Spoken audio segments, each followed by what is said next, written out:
Hello and welcome to another episode of the Expanse Abridged Podcast series. Today we've got chapter 13 of Leviathan Wakes, and it's a Holden chapter, so we're back with the big boy.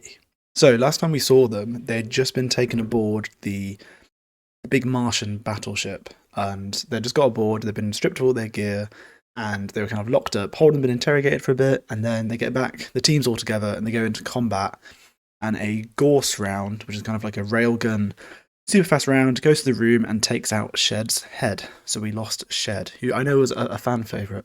Get a lot of people messaging me about Shed. They're like, wow, that's really cool that time he did that thing. You know, I appreciate that. We should all do that thing just like how he did that thing, I say. But we're back on the ship, and we're kind of dealing with the immediate, we're right after that. There's no time jump, we're right after that. So, opens with Holden froze, watching the blood pump from Shed's neck, then whip away like smoke into an exhaust fan. And as he sat there, the sounds of combat began to fade. His ears throbbed, and then hurt, like someone had put ice picks in them. And he's realised basically, because that Gorse round went through the room, as we described it last time, has put a kind of a gap to the void in the room, so air is flowing out. And Holden's strapped in his chair, he's watching all, and his eyes are going, he's losing his peripheral vision. The world narrowed, his peripheral vision was all stars and darkness. While he's sitting there, monging out, losing everything, Naomi and Amos they're already up, and they're flying towards holes on different sides of the room. Naomi has a ring binder, and Amos has a dinner tray. And by the time he'd gotten free, Amos and Naomi have already covered the holes, and instead of kind of noise and everything fading away, a high-pitched whistle is back in the room as the air pressure kind of starts to build up again very slowly, and it's like someone's turning up the volume knob in the room, and Naomi's yells became audible. She's opened the emergency locker, and finally Jim's training kicks in, because obviously we know from his background he was in the UN Navy, so it says the years of shipboard training made a path through the anoxia and depressurization, and he yanked the tab on the locker's seal. And he opens the kit. It's like a first aid kit and stuff, but there's also the emergency seal kit. Now he's not a good singer from the 80s, talks about his feelings, and nor is he a puppy of the water, but instead it's trying to seal these emergency breaches, and he grabs a gun out of that and he throws it to Naomi. And she kind of uses it like a glue gun, I think, is the idea. Puts it around her dinner tray, throws it, her ring binder, and throws it to Amos, who catches it with an effortless backhand motion, because, you know, Amos is cool as fuck and a big boy. And they seal it, and after 15 seconds, the air pressure is kind of back to normal, and people can hear stuff again. And at this point, because there's air pressure, there's no wind, everyone was looking at Shed. The blood was pouring out of his neck into a floating red sphere just above his neck, like a hideous cartoon replacement for his head. Now, Amos starts going, Jesus Christ, boss, and stares at Naomi. And Alex is like, it must be a Gorse round. And they're like, how the fuck do belters have Gorse rounds? Because it's a very, very advanced bit of technology. It's like, Amos is like, did they get a fucking Navy? And no one told me. And Naomi's telling Jim that there's vacuum on the outside, so they can't escape their room because the ship's been compromised. So not only is their room was in vacuum, they've managed to seal it, the rest of the ship is gone. And Jim is starting to go manic, basically, because he's getting all this stress. He said he had to suppress a laugh that would almost certainly go manic on him, which is quite an interesting one. I don't think I've ever really been in that situation. And he starts kind of getting his stuff together, and he asks Naomi how long do those patches hold, and they're like, they've probably got a few hours, but not much more. I think the idea is all these rooms are kind of independent in a spaceship, such that if one breaks, it won't affect the others, but they all have their own emergency air, but only a couple hours, because the idea is you never have to rely on it. Amos and Alex start bickering about their suits. Amos is like, God, we should have kept them on. Alex is like, doesn't matter, they would have nicked them anyway. And they start arguing, and Naomi has to step in and be like, oi, nothing more. But then they kind of stop, and there's all silence, and nobody's talking about Shed. So we've got this body there with this big red head, like I don't know. I can imagine it's like one of those candy machines. There's this great circular blob of blood floating above him, because obviously there's no gravity, but there is air pressure to like this. There's enough pressure between the kind of the blood to hold it all together, but there's still air, so everyone else can breathe. And he looks at them, and he grabs this a kind of blanket over Shed. Holden does, to kind of end the conversation, just put that all away, which I can imagine is very grim, because it would like merge with all the blood in this like floating blob. So you get like a wet towel in the air. I don't know, that sounds disgusting, basically. And Holden kind of then mans up, and he steps in and he goes, look, Shed's been killed, we're in deep peril. Arguing won't extend our lives 1 second, what will? No one speaks, and he goes straight to Naomi, like, what can we do to keep ourselves alive? she's like, "Yo, I can turn down the air in that like emergency tank, so we can use less because only 3 of us. So it's probably designed for 4 or more. We'll put it down to 3." Alex is like, "I'll start hitting on the walls, see if anyone can feel the vibrations and know we're alive." And Amos is like, "I'll go mess with the IT thing and see if I can get someone's attention through the comm panel." But at this point, this is Holden finally stepping up. And so those first few pages I've described, he was just sat there kind of in shock and kind of dealing with that loss of Shed. And you can see when I described Amos, he was like, "What are we going to do, boss?" And he turns to Naomi. And it takes this little while for Holden's training and stuff to kick in, which is somewhat, like, I think, representative of his background as an earther and not being out in the belt and working with it. But you can see now when people are in kind of danger, he's that leader of people rather than with the skills. And he's stepping up now. Our boy is getting in the game. So everyone else is doing their little jobs he's given them. He's delegated. And when he's sure everyone's busy, he turns over, and he turns around, and he puts one hand on Shed's shoulder, just below the blanket, spreading red stain, and whispers, "I'm sorry." And after he's done that, the comms panel bursts. Amos kind of flies across the room. I think he's been shocked, and Holden has to try and grab 120 kilos of him, which he doesn't do very well and hurts his shoulder. Because Amos is a big boy. We're back now, and then so Holden's back. He's kind of said his goodbye to Shed, and he's kind of got the team all together. And the panel bursts and like bzz, I guess. And Lieutenant Kelly, who was the Marine sergeant from kind of the last Sheldon chapter, who took them to their rooms, he's on the door being like, "Yo, we're coming in." And they've created this temporary seal outside with like plastic sheets, because otherwise, obviously, it was all void on the other side, and they would have all been killed with depressurization.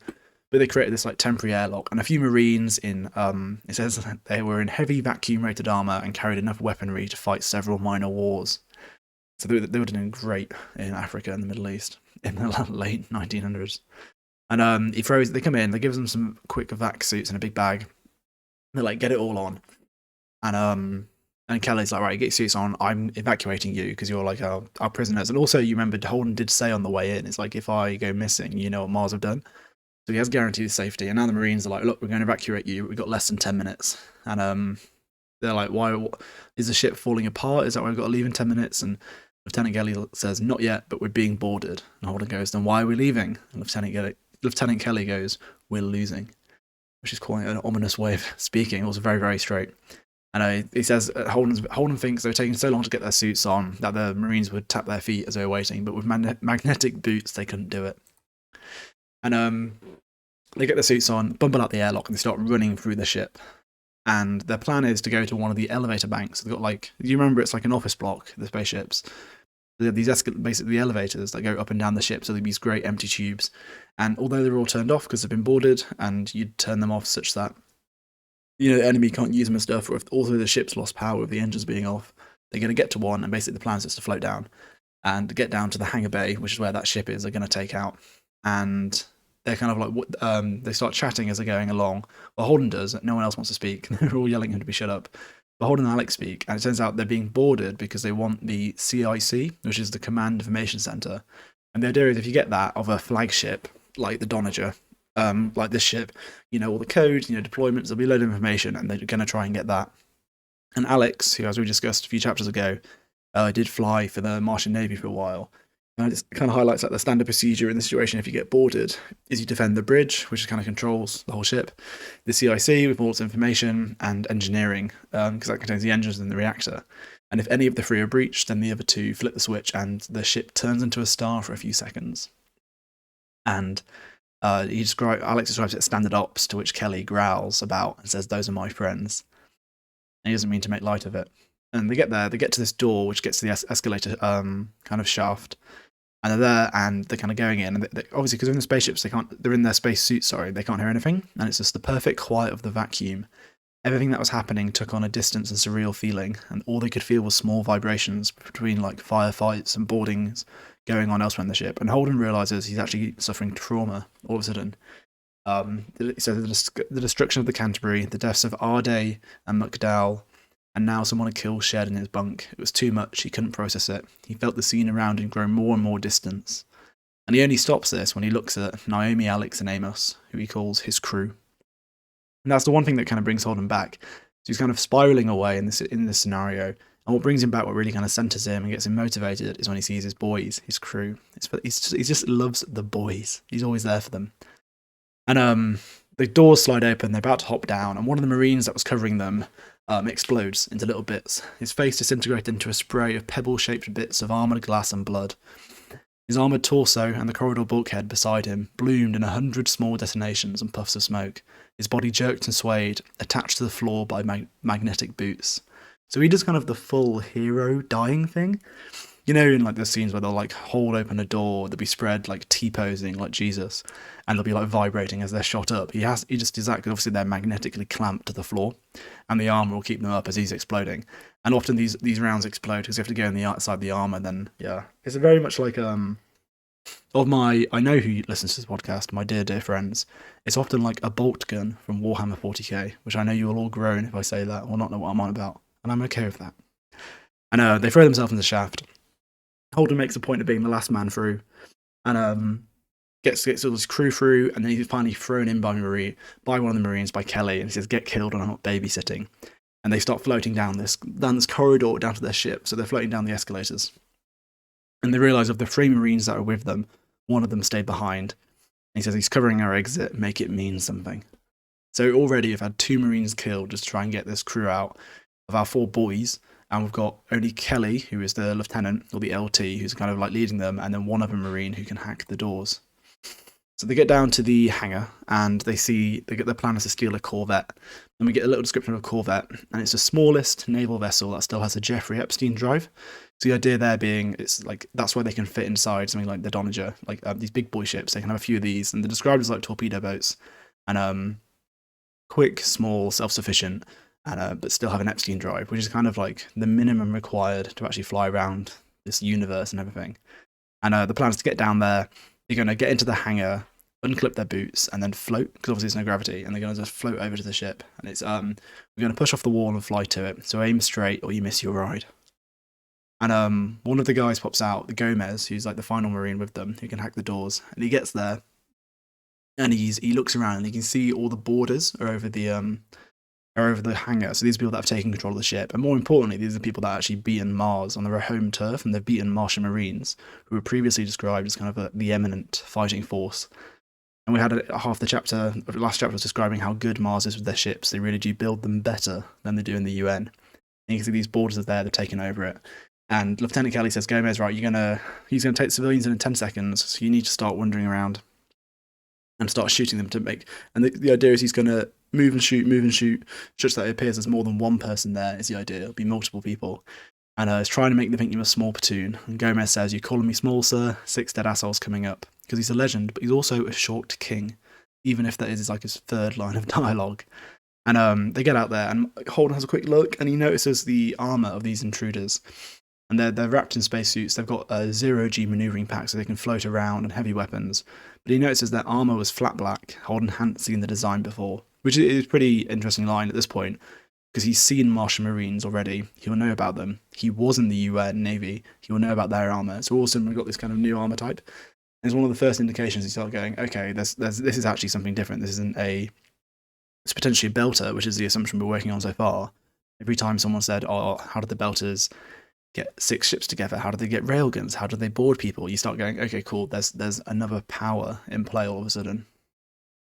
And they're in this kind of lift entryway, and the ship is 25 meters away, this corvette they're aiming for. And Gomez starts firing from position a few seconds away. And we did get a brief little description there that as he's looking at the enemy, and before he starts shooting, he whispers. And Holden says he could have had a fireworks show going inside his suit, because everything else is vacuum, no one could hear him. But a man who's hiding always whispers, which is quite a nice little touch. It's one of those things I've said before, I'll probably say again, is I think the Expanse way, it's like this version of sci-fi, you can see all this cool stuff, but it always feels very grounded. People, like, they still whisper, there's just like this human tendency, which is always nice when you see it, even in the little things. Not that you would expect him to shout, but it's just kind of how you imagine it.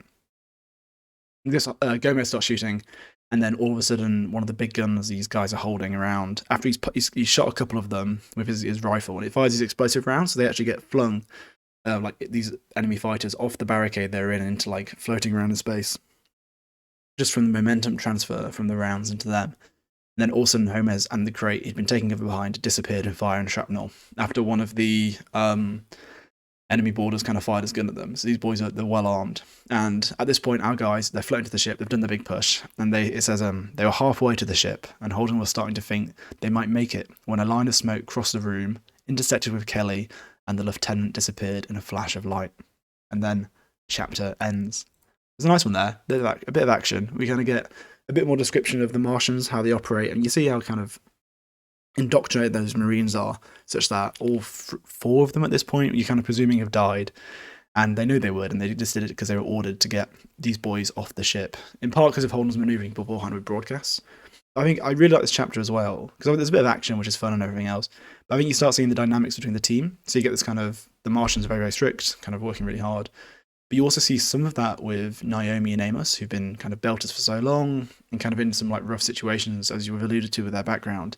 At the minute the round goes through Shed's head and depressurization starts, because they are belters, have been in space so long, they're immediately up and they're fixing things, while Holden and Alex, who are technically inners at this point, even though Amos is a bit different, they don't react as quickly. And you start seeing that dynamic as well, kind of elsewhere, where when Amos says boss, he only means Naomi. And we saw that on the night a while ago, when Naomi is talking to Jim as the captain, or Jim, what do you want to do? Well, Amos is not, but Amos follows Naomi, who follows Holden. And equally with Alex, it's somewhat similar. And I quite like those group dynamics. You start seeing them now as Holden's taking this kind of emotional lead, because he isn't clearly the one that has the best actions, but he's very people-orientated. Like, he says goodbye to Shed and says to the team, how best can we survive? And I enjoy that a lot about these books going forward, how you see this group kind of work together and change. And it's good. So yes, cheers for listening to that one. I hope you enjoyed it as much as I did. And I will see you next week.